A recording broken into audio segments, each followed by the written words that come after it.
नमस्कार मंडळी, पंढरपूर लाईव्ह मध्ये आपल्या सर्वांचं सहर्ष स्वागत। मंडळी, बातमी आहे सोलापुरातील विधानसभा निवडणुकीतील पराजयानंतर काँग्रेस आईची चिंतन बैठक सोलापुरातील काँग्रेस भवन मध्ये झाली। खासदार प्रणिती शिंदे यांच्या प्रमुख उपस्थितीमध्ये ही बैठक झाली। या बैठकीमध्ये बोलताना खासदार प्रणिती शिंदे काय म्हणाल्यात हे सोलापुरातील राजकारणाच्या दृष्टीने अतिशय महत्त्वाचं आहे।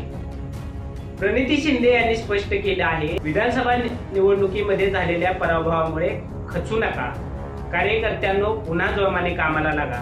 सोलापूर महापालिकेवर आणि स्थानिक स्वराज्य संस्थांवर काँग्रेसचा झेंडा आपल्याला फडकवायचा आहे, असं मत यावेळी खासदार प्रणिती शिंदे यांनी व्यक्त करत कार्यकर्त्यांमध्ये नवचैतन्य भरण्याचा प्रयत्न केलाय। जाणून घ्या खासदार प्रणिती शिंदे या नेमकं काय म्हणाले ते। प्रत्येक गोष्टींमध्ये त्यांनी षडयंत्राने साजिश केली। हे स्ट्रेट इलेक्शन नव्हतंच, हे लोकशाहीचं इलेक्शन नव्हतं, ही तत्वाची लढाई नव्हतीच। तरी तुम्ही लढला, तरी तुम्ही टिकला, त्याबद्दल तुमचे मनापासून आभार मानते।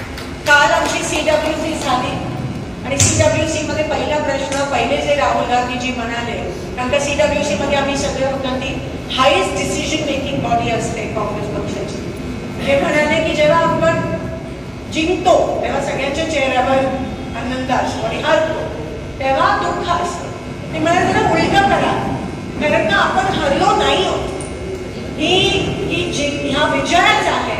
आणि मोदींचा चेहरा बघा तुम्ही, महाराष्ट्र जिंकले पण त्यांच्या चेहऱ्यावर आनंद नाही आहे, कारण का त्यांना माहिती आहे की ते मागच्या दशकांनी येऊन EVM मॅनिप्युलेट करून ते आज त्या ठिकाणी 133 चा चेक आहेत। त्यांच्या BJPच्या कोणाच्याही चेहऱ्यावर आनंद नाहीये, तुम्ही ऑब्झर्व करा।